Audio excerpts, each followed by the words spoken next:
Alors dans cet épisode, nous allons découvrir d'une manière pratique comment se positionner pour entendre la voix de Dieu. À tout de suite.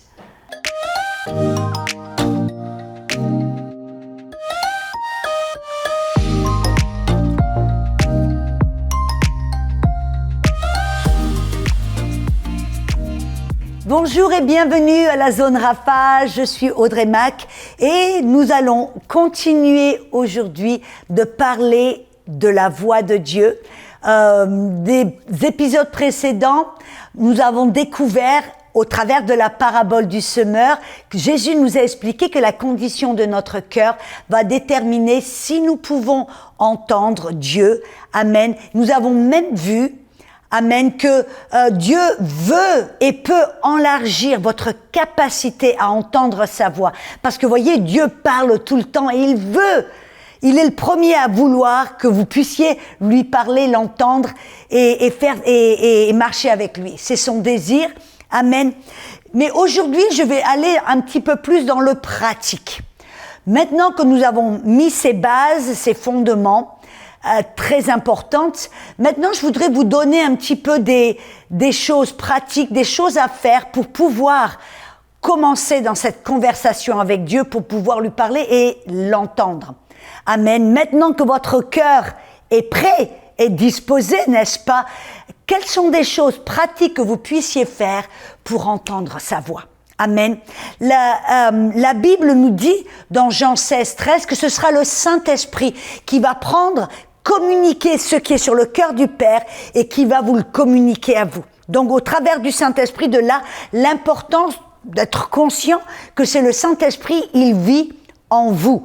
Donc la voix ne va pas automatiquement venir de là, en dehors de l'atmosphère, même si de temps en temps il est possible que vous entendiez une voix audible, mais cette voix va être dans votre esprit. Pourquoi? Parce que le Saint-Esprit demeure en vous éternellement. Donc le Saint-Esprit en vous, n'essayez pas d'entendre une voix là en haut, essayez d'entendre cette voix qui va être dans votre esprit. Amen.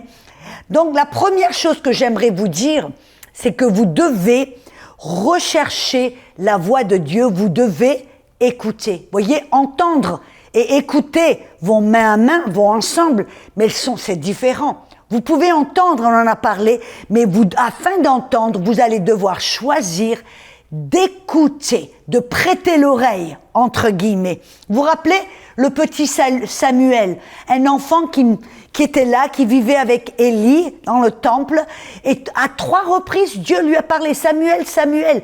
Samuel ne savait pas que c'était la voix de Dieu. Donc il se hâtait d'aller vers Élie, que veux-tu mon maître, que veux-tu mon maître? Et finalement, Élie a réalisé que c'était Dieu qui lui parlait. Et alors, qu'est-ce qu'il lui a dit de faire? Dans 1 Samuel 3, verset 9, il a dit, « Va, couche-toi, et s'il t'appelle, alors tu diras, « Parle, Éternel, car ton serviteur écoute. » Voyez, Dieu est un Dieu qui est poli. Amen. Il ne va pas parler si vous ne l'écoutez pas. Il ne va pas parler si vous ne faites pas attention. Et donc, comme on voit là avec Samuel, Dieu a parlé, mais il était nécessaire pour Samuel de prêter l'oreille, d'écouter. Et alors là, Dieu lui a parlé et lui a révélé ce qu'il voulait. Amen. Proverbe 1, 23, il dit « Tournez-vous pour écouter ».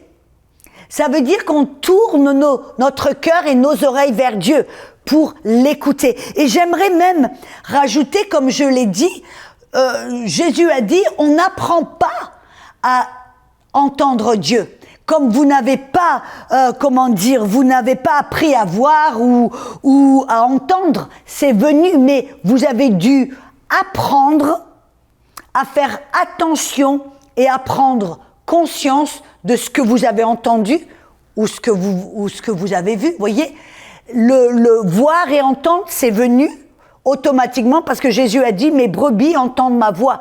Mais voyez, on peut entendre sans pour cela comprendre. Et ça veut dire qu'on va devoir s'exercer nous-mêmes à pouvoir faire attention et comprendre ce que Dieu est en train de dire, prendre conscience de ses paroles, tout comme Samuel a dû le faire. La deuxième chose que j'aimerais vous dire, c'est que vous devez vous attendre à entendre. Voyez, vous pouvez dire, Dieu, parle-moi, parle-moi, mais si vous ne vous attendez pas à entendre, si vous ne vous attendez pas par la foi à ce que Dieu vous parle, vous pouvez attendre longtemps. Il y a un principe de la foi, Jésus nous a enseigné. Jésus a dit dans Marc 11, 24, tout ce que vous demandez en prière, croyez que vous l'avez reçu. Si vous demandez à Dieu de vous parler, vous allez devoir croire que Dieu va vous parler et vous allez devoir croire que vous allez l'entendre. Amen. C'est un principe de la foi qui est très important. Alléluia. Jésus a dit dans Luc 11, quiconque demande, reçoit. Quiconque frappe à la porte, ça lui est ouvert. Quiconque recherche, va trouver. Voyez, on a parlé dans cet enseignement l'importance d'aller à la recherche, l'importance de faire ce qui est nécessaire, l'importance, mais là aujourd'hui, maintenant je vous dis l'importance maintenant que vous avez fait votre part de rechercher, de faire ce qui est nécessaire, de mettre du temps à part, d'aller en profondeur, de creuser. Maintenant vous devez vous attendre à entendre. Attendez-vous à ce que Dieu, parce que Dieu même, et j'aimerais rajouter un petit détail, s'attendre à entendre, ça ne veut pas dire que forcément Dieu va vous parler à la seconde près. Vous vous rappelez, j'ai même donné cette illustration que j'avais demandé à Dieu. Dieu, je ne comprends pas ce système de racines. Pourquoi devons-nous, qu'est-ce que ça veut dire quand tu marques qu'il n'avait pas de racines? Pourquoi c'est... Et j'avais parlé à Dieu, lui avais demandé. Et c'est, je ne sais pas combien de temps plus tard, quelques jours plus tard, sous la douche, que j'ai entendu Dieu. Mais vous savez, dès que j'ai posé la question, je m'attendais à ce que Dieu me parle. Je m'attendais à recevoir. Quand, où et comment, c'est à Dieu de le faire. Mais moi, quand je demande, je pose une question à Dieu, je m'attends. Quand, où, comment, je ne sais pas, mais je m'attends toujours à recevoir une réponse. Amen. Ça, c'est la foi. On entend et on reçoit par la foi. Amen. Et Dieu va vous parler de manière différente. Je crois que je l'ai dit déjà, mais je vais le répéter. Il nous parle au travers de la parole écrite. Donc, lisez votre Bible. Amen. Il nous parle au travers des 5 ministères qu'il a mis en place dans l'Église. Les apôtres, les prophètes, les évangélistes, les pasteurs, les enseignants. Amen. Il va nous parler au travers d'une autre personne, un ami, une personne que vous rencontrez. Bref, une personne même que vous ne connaissez pas. Elle peut vous dire quelque chose. Eh ben, c'est un message que Dieu vous donne. Il vous parle. Il peut vous parler au travers d'un film, d'une chanson, de votre environnement. Vous pouvez aller pour faire une balade. Vous regardez le ciel. Tout d'un coup, pop, Dieu vous parle. Dieu peut vous parler au travers de rêves et de visions. Vous voyez, ça fait partie, souvent les gens, ils disent, oh oui, les rêves et les visions, je sais pas trop, ils ont l'impression que ça fait un peu partie du nouvel âge. Non, quand on lit dans la Bible, on voit que Dieu parlait très souvent au travers de rêves, au travers de visions. Même vous vous rappelez dans Actes 2, quand Pierre a prêché, il a parlé du prophète Joël, il dit que Dieu verserait son esprit sur toute chair, vos fils auront des visions, vos fils et filles prophétiseront, vos vieils hommes auront des rêves, vos fils et filles auront des visions. Vous voyez, ça fait partie du ministère du Saint-Esprit. Quand Dieu veut vous communiquer, souvent il peut utiliser des rêves, surtout quand vous vous réveillez et vous réveillez d'un rêve, faites attention, marquez-le immédiatement et demandez à Dieu, Dieu, c'est toi qui m'as donné ce rêve, qu'est-ce que tu veux me dire? Amen. Tout comme c'est ce que Daniel a fait, Dieu lui a donné des rêves et Dieu lui a donné l'interprétation de ces rêves. Amen. Dieu va aussi vous parler au travers de la paix ou du manque de paix. Ça s'appelle le témoignage intérieur et je sais que dans Zone Rapha, j'en ai déjà parlé. Amen. Mais maintenant, aussi j'aimerais rajouter quelque chose. L'importance, quand Dieu vous parle, j'en ai parlé, je vais le répéter, soyez obéissants, soyez fidèles à la parole que Dieu vous donne. Si Dieu vous dit de faire quelque chose ou de ne pas faire quelque chose, obéissez. Il y a un principe important, le principe de fidélité, mais aussi, c'est ce que j'appelle la crainte de l'Éternel. Et quand je parle de la crainte, je parle pas de cette peur malsaine, la peur du châtiment. Je parle de cet émerveillement pour Dieu qui est le Créateur, qui est le Dieu Tout-Puissant. et le Dieu qui est notre Père. Et quand Dieu vous parle et il vous dit de faire quelque chose ou de ne pas faire quelque chose, comment allez-vous réagir? C'est intéressant dans Proverbe 1, versets 24 à 25. Écoutez ces paroles. Il dit « Puisque j'appelle et que vous résistez, puisque j'étends ma main et que personne n'y prend garde, puisque vous rejetez mes conseils et que vous n'aimez pas même mes corrections. » Dans le verset 28 à 31, il dit « Alors, ils m'appelleront, je ne répondrai pas. Ils me chercheront, ils ne me trouveront pas. Parce qu'ils ont haï la connaissance, ils n'ont pas choisi la crainte de l'Éternel. Parce qu'ils n'ont point aimé mes conseils, ils ont dédaigné toutes mes corrections. Ils se nourriront du fruit de leur voix, ils se rassasieront de leurs propres conseils. » Vous savez ce que là, Dieu vient de dire? Quand je vous parle, que je vous corrige, que je vous conseille, que je vous enseigne, si vous n'y faites pas attention, si vous n'obéissez pas, si vous n'avez aucun égard pour qui je suis en tant que Dieu, votre Père et le Créateur, alors pourquoi est-ce que je vais vous parler pourquoi est-ce que je vais vous en dire plus? Non. Et souvent, je rencontre les gens qui me disent « Dieu me parlait, maintenant je l'entends plus. » Et souvent, je dis « Va en arrière et rappelle-toi la dernière chose que Dieu t'a dite. Est-ce que tu as fait ce qu'il t'a dit de faire? Est-ce que tu as obéi? Est-ce que tu as écouté? » Et souvent, la personne me dit « Non, je ne l'ai pas fait. » Je dis « Ben alors, pourquoi est-ce que Dieu, si tu n'as pas fait la dernière chose qu'il t'a dit, pourquoi est-ce que Dieu t'en dirait plus? Retourne. D'abord, repens-toi et va faire ce qu'il t'a dit de faire. Et attends-toi à partir de ce moment-là à entendre un petit peu plus. Amen. Et c'est un principe qui est très important. Mais maintenant, j'aimerais vous donner des conseils pratiques. Comment? Qu'est-ce que l'on peut faire? Et je veux dire, apprendre à baisser le volume du monde. Parce que vous savez, nous sommes dans une époque où tout est busy, on est occupé, il y a du bruit, il y a des distractions, il y a tout ce qui est autour de nous pour faire en sorte que la voix de Dieu soit noyée, ignorée, même pas entendue. Voyez ce que je veux dire? Et donc vous et moi, nous allons devoir apprendre à baisser le volume du monde pour être plus sensibles à la voix de Dieu. Il y a un verset c'est le prophète Habakkuk. C'est dans Habakkuk chapitre 2, versets 1 à 2, il nous donne certaines clés que vous et moi nous pouvons utiliser pour baisser le volume du monde afin de pouvoir entendre la voix de Dieu. Vous avez remarqué qu'avec la technologie, avec le bruit, les distractions, ça devient de plus en plus dur. Moi, je me rappelle, pour vous dire la vérité, quand j'allais souvent en Inde, je n'y vais plus autant, mais j'y allais 1 ou 2 fois par an. D'abord, je vivais en Inde, et puis après, quand je me suis mariée, j'y retournais toutes les années, 1 ou 2 fois par an. Et au début, j'allais dans cet endroit qui était un collège biblique au milieu de la campagne, éloigné de tout. Et je me rappelle que même mon hôte était toujours s'excuser parce qu'elle me dit « Oh, on n'a pas le téléphone, oh, on n'a pas l'internet ». Et moi, j'étais ravie. Pourquoi? Parce qu'il n'y avait pas de distraction. Et je me rappelle comment c'était facile de communier avec Dieu. Comment c'était facile de lui donner toute mon attention. Comment c'était facile d'entendre sa voix. C'était comme si sa voix était claire. Parce que les distractions n'étaient pas là. Le bruit n'était pas là. La tentation d'aller sur le téléphone ou l'internet n'était pas là.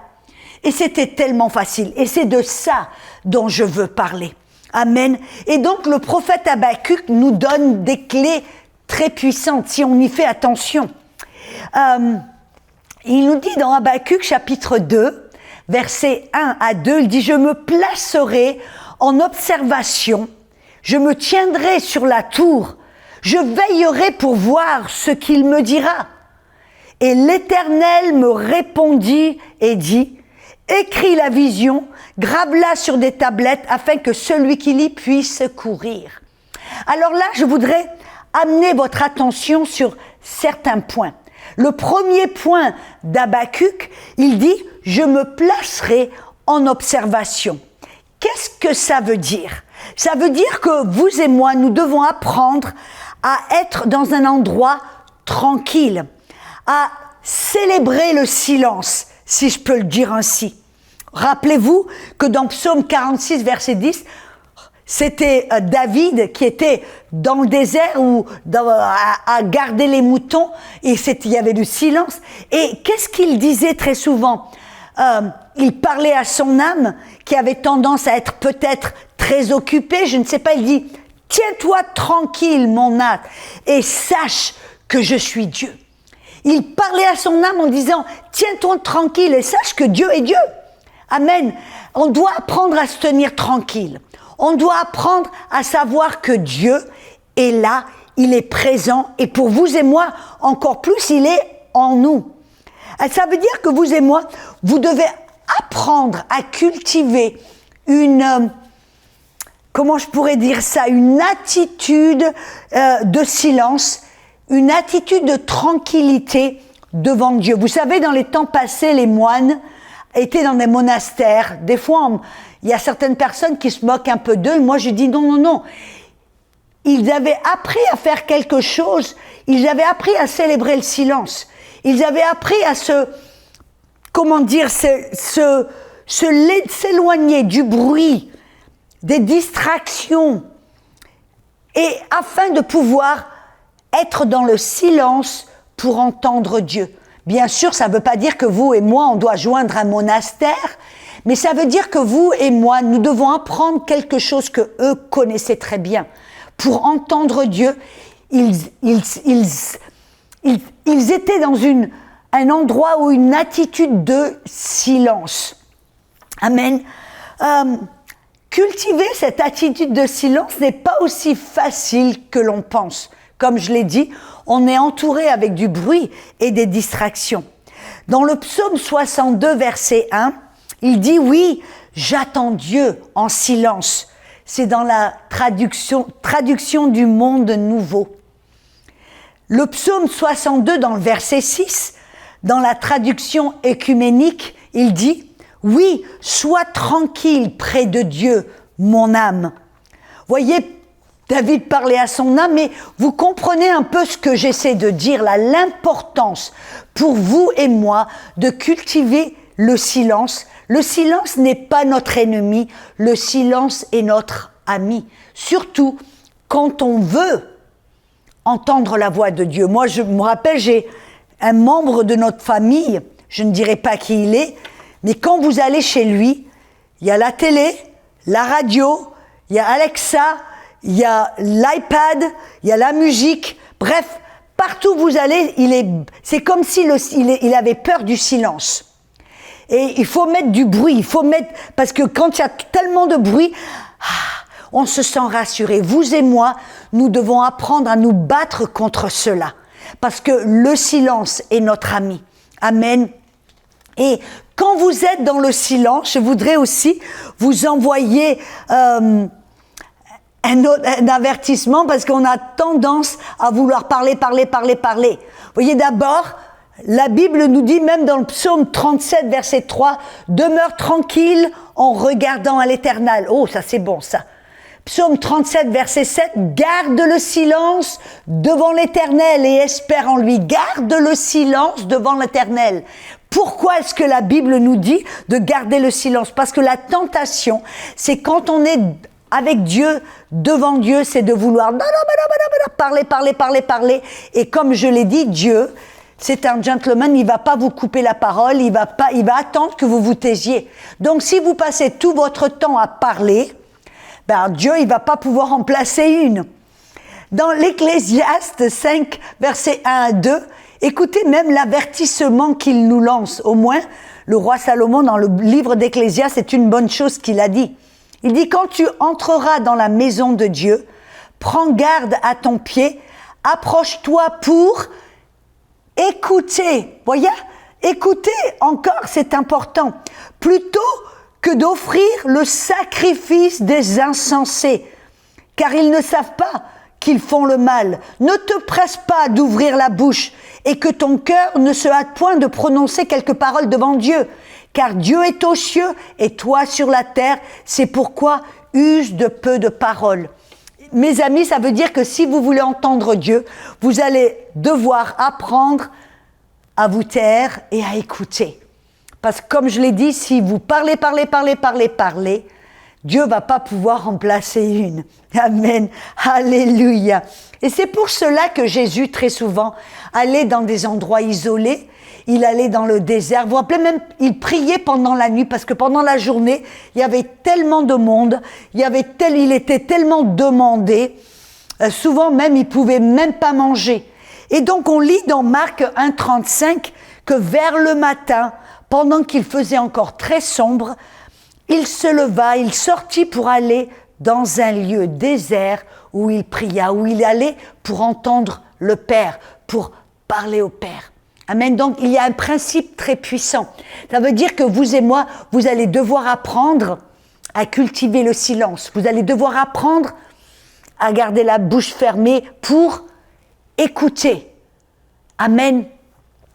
Mes amis, je le dis, mais pour certains d'entre vous, ça va être quelque chose de difficile. Vous allez être là et vous dire 5 minutes, 10 minutes. Et des fois, on va devoir se rééduquer parce qu'on est dans une société où tout va très vite et tout va plus vite. C'est encore, vous voyez, même maintenant les vidéos, c'est tout va beaucoup plus vite. Et on a du mal à mettre le pied sur le frein et à ralentir. Et donc, quand vous allez vous mettre dans cette position comme Habakkuk dit, place-toi en observation. Amen. Ça va être très facile ou difficile d'être là dans le silence. Je veux vous conseiller peut-être d'aller dehors, dans un endroit isolé comme Jésus, et de passer du temps dans le silence, à rien dire. Et au début, ça va être difficile, peut-être ça va devenir de plus en plus facile. Mais c'est important de le faire. Amen. Habakkuk dit, après, je me tiendrai sur la tour. Je me tiendrai sur la tour. Qu'est-ce que ça veut dire? Ça veut dire qu'on va se positionner en haut, au-dessus de tout ce qui peut nous distraire. Qu'est-ce que je veux dire par là? Essayez d'éliminer les distractions, les bruits, les activités, les téléphones, les tablettes, bref, et trouver un endroit isolé, mais éliminez, mais peut-être mettez le téléphone sur son chargeur. Et il y a quelque chose aussi que j'aimerais bien dire. Qu'est-ce qui se passe si tout d'un coup, vous voilà, vous mettez en position, amen, vous vous mettez sur la tour, au-dessus des distractions, du bruit, mais tout d'un coup, votre tête est bombardée avec toute une liste de ce que vous devez faire et pas faire. Un conseil que je vous donne, mettez près de vous un bout de papier et un crayon. Et dès que tout d'un coup, vous êtes bombardé, oh, tu dois faire la lessive, oh, tu dois aller acheter ceci, oh, tu dois aller chez le docteur, oh, tu dois changer les couches des enfants, oh, tu dois. Écrivez-le sur le bout de papier, libérez votre tête, laissez-le à part, et puis recontinuez dans ce moment de silence pour écouter ce que Dieu va vous dire. Amen. C'est un petit conseil que je fais et qui me libère ma tête, et puis plus tard je prends la liste et voilà, je fais ce que tu dois être fait. Après, Habakkuk dit, fixez vos yeux, il dit, je veillerai pour voir. Il dit d'abord, alléluia, d'abord il dit, je me placerai en observation, je me tiendrai sur la tour et je veillerai pour voir. Alors là, il y a quelque chose un petit peu bizarre. Parce que Habakkuk nous dit qu'on veut entendre la voix de Dieu, mais là il dit, je veillerai pour voir ce qu'il va me dire. Je veillerai pour voir ce qu'il va me dire. On a l'impression que voir et entendre, ce sont deux sens différents. Mais il y a quelque chose de puissant. Si vous voulez entendre la voix de Dieu, vous devez fixer vos yeux, votre regard sur Jésus, sur Dieu. Rappelez-vous, Dieu vit en vous. Vous devez avoir cette conscience que Dieu n'est pas dans l'atmosphère, Dieu vit en vous. Et j'aime bien que Hébreux 12, 2, il dit, fixez vos yeux sur Jésus, qui est le chef et le consommateur de votre foi. Vous trouvez la foi qui vient de ce que l'on entend. Si vous voulez entendre Dieu, vous devez fixer votre regard sur Jésus. Quelque chose peut-être qui peut vous aider, c'est d'utiliser les yeux de votre cœur pour vous imaginer, alors que vous êtes là en silence, loin des distractions. Fixez votre attention sur Jésus. Ça veut dire, imaginez-vous que Jésus est assis là à côté de vous. Fixez votre regard sur Jésus en disant « Dieu vit en moi ». Il n'est pas dans l'atmosphère. Jésus est assis avec moi. Peut-être imaginez-vous, si vous êtes peut-être là sur un banc dehors, que Jésus est assis à côté de vous. Ou peut-être vous êtes dans votre chambre, agenouillé. Jésus est là juste à côté de vous. Fixez votre regard par la foi, bien sûr, sur Jésus, car Dieu vit en vous. Qu'est-ce que ça va faire en vous? Ça va vous donner une conscience que Dieu est là avec vous, en vous. Vous vous rappelez David qui était dans le désert, qu'est-ce qu'il disait? Il dit, j'ai constamment l'Éternel sous mes yeux, il est à ma droite et je ne chancelle pas. Qu'est-ce qu'il disait assis avec sa harpe dans le désert? Il dit, alors que je suis là pour parler à Dieu, pour entendre Dieu, pour le louer, je prends conscience que Dieu est à ma droite. Il est constamment avec moi. C'est ce que vous, par la foi, vous devez en prendre conscience. Parce que quand on pense que Dieu est éloigné, on a du mal à l'entendre. Mais quand on sait que Dieu, il est non seulement avec nous, mais il est en nous, tout d'un coup, par la foi, on prend conscience qu'il est non seulement avec nous, mais qu'il est disposé et qu'il veut nous parler. Ça rend les choses beaucoup plus faciles, n'est-ce pas? Et finalement, je veux vous dire que la voix de Dieu, elle est spontanée. Elle coule comme de l'eau. Amen. Vous vous rappelez que Jésus a dit dans Jean 7, versets 38 et 39, « Si quelqu'un a soif, qu'il vienne vers moi et de son sein va couler des fleuves d'eau vive. » Comme dit l'Écriture, et il parlait de l'Esprit. Quand Dieu vous parlait, rappelez-vous, c'est le Saint-Esprit qui va vous parler. Et quand l'Esprit vous parle, c'est comme de l'eau, ça coule. Ça veut dire c'est spontané. Ça veut dire que quand Dieu vous parle, ce n'est pas du calculé, ce n'est pas quelque chose que vous avez appris, ce n'est pas quelque chose à laquelle vous avez pensé, c'est quelque chose qui est spontané, qui vient de l'Esprit, qui coule comme de l'eau. Partout dans la Bible, quand Dieu parlait de la voix de Dieu, il parlait de rivières, il parlait d'eau vive, il parlait d'une voix qui coulait. Donc quand Dieu va vous parler, sa voix va être spontanée, hors du calculé, hors du pensé, hors de quelque chose que vous avez appris. Amen. Je sais que nous venons à la fin de notre enseignement, mais le point dernier que j'aimerais vous dire, c'est que vous devez commencer quand Dieu vous parle, prenez un bout de papier et écrivez-les. Laissez votre plume couler. Commencez à l'écrire jusqu'à ce que le flot s'arrête. Amen.